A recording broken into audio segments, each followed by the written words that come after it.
No interpreter. You gotta be kidding me. Looks like Sarah blurted that out real loud in surprise. She lowered her voice right after, but you can tell she's freaking out. The other party was supposed to bring an interpreter, but they didn't. Wonder if those two are behind this? They're probably trying to use the lack of an interpreter as an excuse to call off the deal. If you're in a bind, I can interpret for ya. My Japanese is pretty darn good. Before I knew it, I was offering to help. I'm Bob, 31 years old. I drive a cab for a living. Also have a background as a mathematician who graduated summa cum laude from Harvard, if that means anything. Well, had a face might be more accurate. These days, I'm cruising the streets of Manhattan on my own, taking it easy. I've left behind the beauty of math and the intricacy of logic to listen to all sorts of folks' stories in my cab. That's become my life now. The soft evening lights bouncing off the windows of the skyscrapers, painting the busy cityscape in a pale golden way. In this urban jungle, my cab's the only place where time seems to slow down. Evening, Bob. Fancy seeing you again today.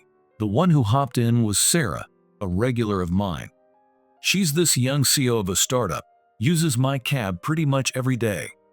I always look forward to hearing about her day when she climbs in. Evening, Sarah. Another tough day, huh? You bet, I'm beat. Work's been rough, sounds like. Sarah sinks deep into the seat. Tall, with wavy brown hair and sharp, almond-shaped eyes, she's got this no-nonsense look about her. At first, she came off as a bit intense, but lately she's been showing a more laid-back side. It ain't just work, you know. I keep getting dinner invites from clients too. Well, you're a looker, Sarah. Quit teasing. It's a pain having to turn them down every time. Glancing at her in the rearview mirror, I can see she's totally wiped out. Figuring I shouldn't push it, I give a little chuckle and flip on the radio. A mellow jazz tune starts playing, bringing a calm vibe to the cab. Thought I'd put on some relaxing tunes for ya today. Thanks, I appreciate it. Sarah lets out a deep sigh and leans back in her seat. I'm hoping the jazz would take the edge off her exhaustion, even if just a little. She listens to the music for a while. Then, as if something just crossed her mind, she speaks up. Come to think of it, Bob, ain't it kinda rare for someone your age to be driving a cab? There's a hint of curiosity in her voice that's a bit different from usual. In Manhattan, the majority of taxi drivers are immigrants and tend to belong to an older age group. How'd you end up driving a cab anyway? 'Cause I love cars, plain and simple. And maybe to meet folks like you, Sarah. Aren't you a smooth talker? She lets out a little laugh, thinking I'm just joking around. I had another reason hidden deep down inside. A past I'd rather forget quietly crossed my mind. Gosh, I'm really beat. Sarah lets out a cute little yawn. I'm gonna catch some Z's. Mind waking me when we get to my place? You got it. I give her the okay, but she's already out like a light. I can't help but chuckle at how carefree she is, but figure she must be dog-tired. Unlike me who ran away, she's probably fighting all sorts of battles. With her soft breathing mingling with the jazz, my cab melts into another night. In the quiet of the car, a distant memory suddenly pops into my head. My glory days at Harvard come rushing back clear as day. Days spent immersed in the world of math, staying up all night, cracking problems. Under artificial lights, I'd float in a sea of equations, pouring my heart into finding new theories. My research gave me real confidence, and one day I submitted a paper that could change the world. But that paper got rejected. The reason was crystal clear. It must have been my rival, George. George had scored some big shot sponsors and used their pull to shut me down. Who'd have thought my honest passion for math would lose out to a pesky power game? Back then, I couldn't believe it and went to protest to the professor. Why's my paper getting rejected? The content's gotta be right. My voice was shaking, disbelief coloring every word. Bob, sometimes in academia, being right just ain't enough. The professor let out a deep sigh, looking at me with weary eyes. Those eyes reflected a resignation to a reality he couldn't change. No way. Then what's the point of loving math all this time? My voice got rougher as I went on. Anger and disappointment I couldn't hold back started welling up. Bob, I get your passion. But reality's a tough nut to crack. The professor speaks slowly, like he's explaining to a kid. George's got some heavy hitters backing him. We can't ignore what they want. The professor's words were calm, but that calmness only fired me up more. Is this what the academic world's like? Power and money trumping what's right. I was shaking with frustration, feeling completely cheated. Bob, you've still got a long road ahead. I hope you don't give up and keep moving forward. The professor's words seemed comforting, but felt like a final verdict. And so, faced with my own powerlessness, I left the research lab. I can still hear George's cold laugh as he watched me leave like some loser. Your passion ain't worth squat. His eyes full of mockery, his cruel voice. It all felt like it was bearing down on me. With my spirit broken, I gave up fighting and headed to Manhattan. My old passion faded away, and I chose a quiet life. Days of listening to people's stories and finding comfort in the view from my cab. In the quiet of the car, I hum along to the jazz. Waiting at a red light, I sneak a peek at her peaceful face. The cab glides along, and before long we arrive at Sarah's place. A fancy high-rise towers in front of us, its glittering exterior like stepping into another world. Sarah, we're here. Sarah, who'd been sleeping peacefully, woke up at the sound of my voice. Her drowsy expression gradually cleared as she glanced around before smiling. Thanks, Bob. I slept like a baby. Glad to hear it. You seemed extra beat today. Yeah, got a big deal coming up. The pressure's really on. Sarah yawns softly and unbuckles her seatbelt. As she opens the cab door, she stretches like a little kitten. The high-rise lights illuminate her figure, making her look like something out of the movies. I was about to drive off when Sarah suddenly turned back. Bob, thanks again for today. I didn't do nothing. That ain't true. You're my rock, Bob. You're exaggerating. No, I ain't. Sarah puts her hands on her hips like a teacher about to explain something. When bad stuff happens, I swallow it 'cause I know I can tell you later. I see. I guess it's good for both of us if you can vent to me. It's good for you too. I thought I was just clearing my head. Seeing your refreshed smile does me good. Most of my fares look pretty gloomy. Well, I guess that makes it a win-win then. She runs her fingers along the cab door, flashing a bit of a mischievous grin. Want to come up for a bit? I got some real nice tea leaves. Her playful invitation caught me off guard for a second. Her charming smile mingles with the quiet of the night. Something inside me stirred, but I quickly regained my cool. Thanks, but I still got work to do. Maybe next time, if I get the chance. That's too bad. See ya around then. She waves cheerfully and heads for the high-rise entrance. The fancy lobby lights envelope her, and I watch her retreating figure from inside the cab. Sarah's all lit up by the glittering lights, a stark contrast to the quiet after the jazz stopped. We literally live in different worlds. And I don't just mean money-wise. That fancy life of hers is probably the result of her fighting instead of running away. Me, who tucked tail and ran, I can barely bring myself to smile at her. With Sarah's warmth gone, silence settles in again. I let out a sigh and start driving to pick up my next fare. The city at night is still bustling as always, but my own story's stuck in park. I keep driving my cab without any real aim. The next afternoon, my cab's back in the thick of things. Folks outside the window are going about their daily grind. I was circling the edges of the busy world when a couple of customers flagged me down. While I was waiting at a light, two guys hailed the cab and hopped in. One tall guy and one skinny guy. They both look like they might be from Asia. They're wearing business suits and seem to be in a rush. Where to, fellas? MW Company. And step on it. We're in a hurry. You got it. I'll get you there as quick as I can. I answer calmly, even though their attitude's rubbing me the wrong way. As I start the engine and get moving, they start talking to each other. Their voices are real loud and rude, so I can't help overhearing. They're speaking Japanese, so maybe they think I can't understand. What are we gonna do about the deal with MW? Heh, that company? The CEO is a woman? Well, if we throw a little wrench in the works, the deal will fall through. I getcha. So we pocket a little something for ourselves, right? That's the idea. Easy money. But why does he want their expansion into the US to fail? What's he thinking?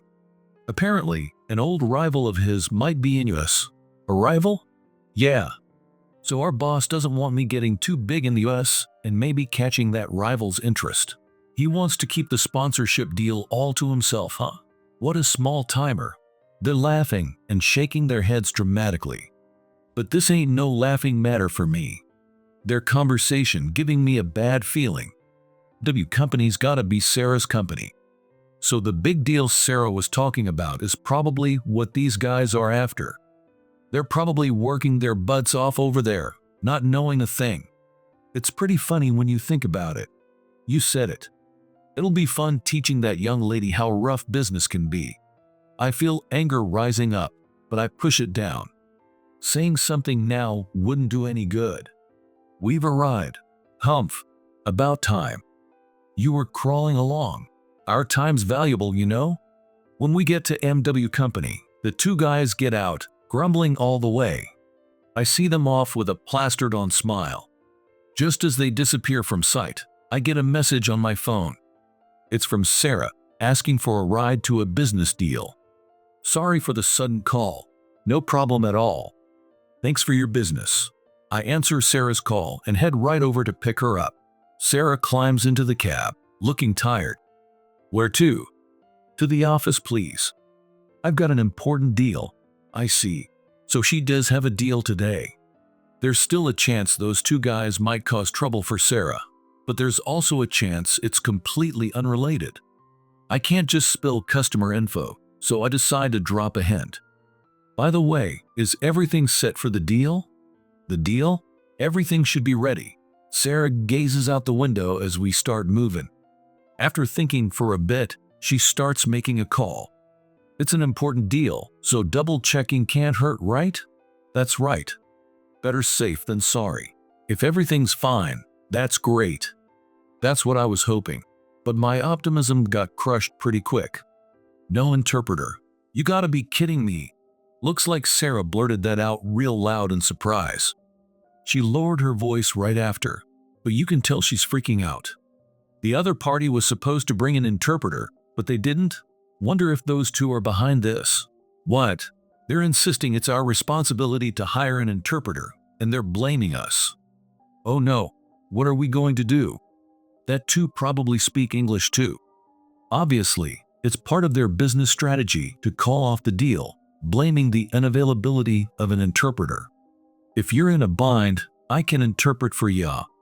My Japanese is pretty darn good. Before I knew it, I was offering to help. Really? You, Bob? But don't worry about my Japanese skills. I get lots of foreign customers, you know. If that's the case, could you please? You'd really be saving my bacon. Leave it to me. Sarah lets out a sigh of relief. She must have been pretty panicked.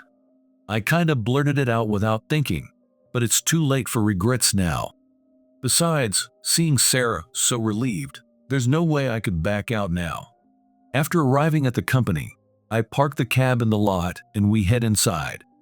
Usually, I just drop Sarah off, so walking in with her feels kinda strange. She looks tense, but a bit more at ease than before. It'll be all right, Sarah. I'll give it my all to support you. Thanks, Bob. You're a real lifesaver.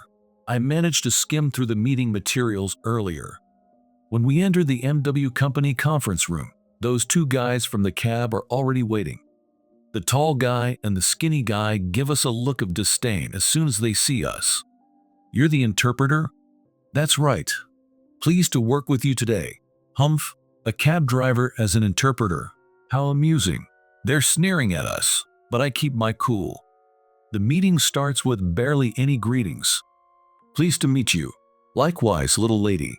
Sarah can speak Japanese, but she ain't fluent. For a normal meeting it might be fine, but this ain't gonna be normal. Looks like I'll have to step up. We believe the proposal is necessary for market expansion. However, we need to confirm several conditions. Given the current financial situation, we need to be more cautious about investments, and we need assurance that MW Company can meet these requirements without compromising quality. They're talking real fast on purpose and throwing in hard-to-understand jargon. They're even starting to talk at the same time, trying to confuse us. They're saying they think the partnership conditions are necessary for market expansion, but they want to confirm the terms. I catch every word they say and translate it for Sarah right away. Especially given the current financial situation, they need assurance we can meet the requirements without losing quality. I see. We've already taken measures for that. Let me show you the specific numbers and plans. I translate Sarah's words into Japanese and hand over the documents as I speak to them. The tall guy and the skinny guy look a bit surprised, but they quickly go back to their shenanigans. What about the potential risks of the new technology? We have serious concerns about compatibility and potential downtime. We can't forget the legal implications either. There are hurdles to clear, which could cause significant delays. They start talking at the same time again, but I keep listening calmly. But they're coming on so strong. I figure there's no time to translate everything. We've addressed the potential risks and legal issues in these documents. Sarah hands them the materials she'd already prepared. Then I lower my voice and say to them, if you're trying to sabotage this deal, there's no point in us talking honestly. Huh? What are you going on about? How rude. We can't do business with someone who says things like that. If you're gonna disrupt this meeting, should we call your boss? What? Seems like we need to explain everything you've been up to. Oh well. The two of them look at each other with pale faces. From what I overheard, they're getting paid to mess up this deal. That's a major betrayal from their boss's point of view. They'd be lucky if they just got fired. And I bet the shady stuff they're doing doesn't stop there. Of course, I don't know anything else, but they are assuming I knew it all. In that case, they would surely get scared, and their original plan won't push through. Very well, your response is sufficient. Let's proceed with the partnership under the agreed terms. Agreed. We look forward to our cooperation.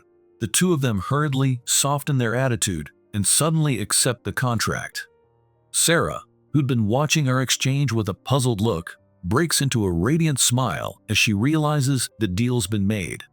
The deal's done, right? Thank you so much, Bob. This meeting was a success thanks to you. I just smile. A sense of satisfaction I'd forgotten about, the thrill of fighting in the business world, spreads through my heart. As the meeting ends, the two guys can't help but throw out one last bitter comment. Honestly, we were surprised by your skill as an interpreter. Yeah, the way you handled that situation was something else. Why were you pretending to be a cab driver? I wasn't pretending. Thank you anyway, I politely replied to their words. Anyway, the success of this deal is a big step for Sarah. After the two leave the company, she keeps repeating expressing her gratitude. Bob, thank you so much. I don't know what would have happened without you. Nah, it was your preparation and skill that made it successful. I just lent a hand. That's not true at all. Can I keep counting on you from now on? As long as it's something I can do. You can do anything, can't you? Sarah smiles at me with trust in her eyes. Seeing that smile, I return an awkward smile of my own. In the cab headed to Sarah's place, she suddenly makes a suggestion. Want to go for a drive? Seems a waste to just head home now. Should I stop the meter? No need. This is just my selfish request. That's mighty kind of you. Any place you want to go? Not really. I just want to talk for a bit. I nod and drive smoothly through the night streets. We gaze at the night view in silence for a while. Then Sarah finally speaks up. Bob, what's hidden in the bottom of your heart? That question caught me off guard for a second. Well, I was about to brush it off like usual, But then I met her earnest gaze. Through the rearview mirror, I could see she was trying to trust me. If that's the case, I didn't want to say something dumb and lose her respect. It ain't an interesting story, but you still want to hear it? I'd love to hear it. She smiles, looking relieved. After taking a few seconds to gather my thoughts, I started talking slowly. Believe it or not, I used to be a mathematician who graduated summa cum laude from Harvard. Really? I had no idea you were so accomplished. But the paper I'd staked my life on got sabotaged by my rival, George. Even now, remembering those days is painful. My spirit was crushed, and I lost enthusiasm for my career. That's terrible. I had no idea you had such a past. Since then, I left the world of research and became a cab driver. Oh, Bob. But it's because I became a cab driver that I got to meet you, Sarah. Sarah was quiet for a while, but then she spoke with determination in her voice. Bob, is this George guy the mathematician who's coming to the US soon? I don't keep up with the news much, but it wouldn't be strange if he did. I see. The parent company of the folks we made a deal with today is George's sponsor, after all. Then it seems pretty likely. But I don't really care anymore. But I'm enjoying being a driver. Don't worry about George's sponsor. Just do business with them. Bob, it'd be a shame if the big deal she just made got canceled because of me. Her battle is still going on. There's no point in worrying about my fight that's already over. I can't forgive him for sabotaging you. I want you to use your talent again. I appreciate those words, really. If I made any moves, George would probably react. That might cause trouble for my old research lab and others. I couldn't see any value in returning to that world if it meant taking such risks. Thanks, Sarah. Just knowing there's someone who wants me to come back makes me happy. Don't say such lonely things. The cab continues to drive quietly through the night city, carrying an empty silence. Even after I dropped her off at her place, we couldn't have a proper conversation. And after that day, Sarah stopped using my cab. I felt lonely without Sarah around, but before I knew it, I got used to that too. That day was just another part of my routine, going through work as usual. Then, as I was about to head for the lower Manhattan, the ride-sharing platform apps emit a notification sound. I received a request to pick up a guest at the City Hotel. Following the app's instructions, I headed straight for the City Hotel. When I arrived, two men in suits approached the cab. One was an older gentleman, and the other was a blond man wearing a hat. To the station, please. Understood. I let them in and started driving. After a few minutes of silence, the blond man suddenly took off his hat. You look familiar somehow. My heart almost stopped at that voice.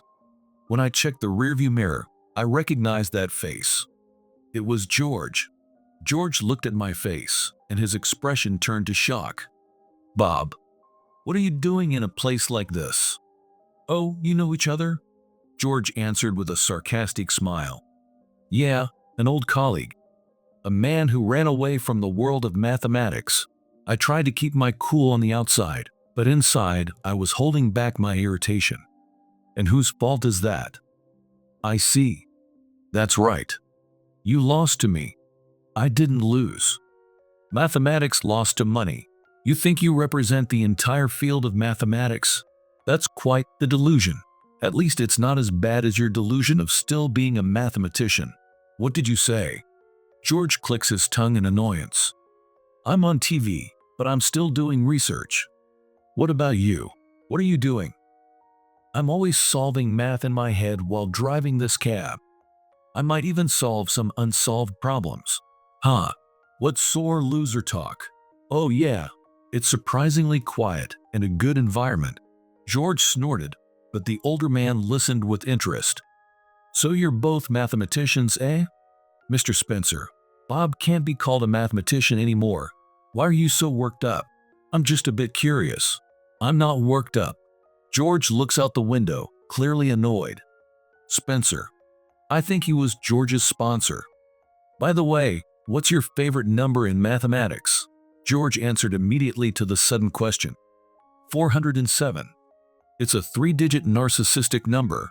Very beautiful. Oh, Plus, my birthday is April 7th, so it's a fateful number for me. I see. Mr. Spencer ponders for a moment. What about you, Bob? Well, I thought for a bit and said casually, I like the number on this taxi's license plate. Hearing my answer, George snorted. What a boring answer. Loving a random number on a license plate. However, Mr. Spencer smiled. 13,587, wasn't it? Famous yellow taxicabs operating in New York City. Huh? As expected of a world-class success. You've got a good eye for details. I like your sense and your well-prepared setup. George's face froze, as if he sensed something was up. George, I'm afraid I'll have to drop my sponsorship of you. Your answer lacks sense. Hey now, you're joking, right? If you thought it was a joke, do you lack the sense to laugh too? Well, oh. Don't make me repeat myself. You're done. Ugh. I pull the cab over to the curb and open George's door. George looked like he wanted to say something, but he eventually gave up and got out. He probably couldn't risk angering Spencer, who's got worldwide influence. Enjoy your stay in Manhattan. Damn it. George's face showed surprise and anger, but he left without saying anything. As I started driving again, Mr. Spencer smiled quietly. Bob, I have something to discuss with you. What is it? I've decided to sign a contract with MW Company, and their CEO strongly recommended you. Huh? Sarah did? Me? Mr. Spencer nodded and continued. She believed in your talent and character. For a moment, I was at a loss for words. To think Sarah had gone so far for me. Sarah is an incredible person. I'm sure her judgment is spot on. Yes, she's a wonderful person. I understand you now too, Bob. You'll be a great asset to our project. My heart swelled with gratitude. Honestly, I'm surprised. But if Sarah believes in me that much, I want to give it my all. Mr. Spencer nodded with satisfaction. Then let's set up a formal meeting soon, with Sarah too. I look forward to it. The cab continued to drive quietly towards our destination. In my heart, expectation and anxiety about the new challenge were mixed. Feeling my own story start moving again, I took a new step forward. Where should I drop you off? Let's go to my place, please. I drive through the night city. Bob, thank you so much. Thanks to you, the project is going smoothly. Now, it was your skill that won over Mr. Spencer, Sarah. Without your knowledge and insight, we couldn't have come this far. That's a fact. Thank you. Through the rearview mirror, Sarah's gentle gaze meets mine. But you're so dutiful. Quitting being a cab driver to become my personal driver. Well, the pay is better here. Bob, you don't need to worry about driven. You can focus on math if you want. Thanks, Sarah. It means a lot to hear you say that. I suddenly thought of something and asked her, how's George doing these days? He's lost his backing, and his position and fame are crumbling. His lack of real skill has become known too. I see. If he'd just continued his research honestly, things might have been different for him. I think his true nature was clear from the moment he had to sabotage you. After that, Sarah silently gazed at the night view. Eventually, we arrived at her high-rise, and Sarah spoke up. Bob, I have something to talk about. Will you come up? Sure thing. Following Sarah's lead, we took the elevator to her apartment. The living room had a grand view of the night cityscape through its large windows. Sarah looked a bit nervous as she asked me to sit on the sofa. Bob, actually, I have a request. What is it? Would you come to Japan with me? Japan? Yes. There's a project we're working on with a research lab there. We really need your help. I was surprised for a moment, but then I smiled. If you need me, Sarah, I'd be happy to help. Really? Thank you, Bob. Well, I am your driver after all. Oh, you're teasing me. Sarah blushed and said with a pout. It's not as a driver or a mathematician that I need you. I need you for who you are.